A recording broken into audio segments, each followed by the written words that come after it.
அன்னைக்கு இருந்த ஆபிராம பார்க்கல, அன்னைக்கு இருந்த சாராய பார்க்கல. பின் நாட்கள்ல அவங்க எப்படி மாற போறாங்களோ அப்படிதான் கர்த்தர் பார்த்தார்.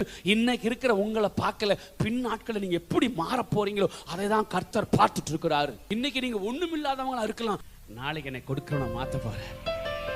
ஆமென்.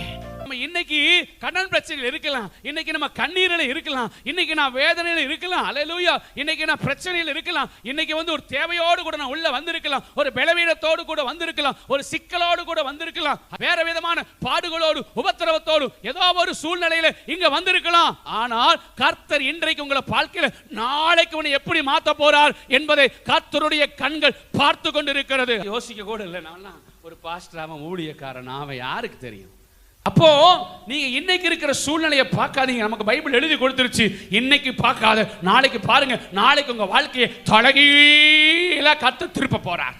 நீங்க இப்ப இருக்கிறதுக்கு நாளைக்கு இருக்க போகிறதுக்கு உங்க வாழ்க்கையில் ஒரு சம்பந்தம் கூட இல்லாத அளவுக்கு உங்கள் தலையை என் தேவனாகிய கர்த்தர் சத்துருக்களுக்கு முன்பதாகவே அந்த உயர்வை கட்டளையிடுவார். ஐயா, இந்த வார்த்தையை ரிசீவ் பண்ற ஒவ்வொருவர் மேலையும் தேவ மகிமை இறங்கிக் கொண்டு இருக்கிறது.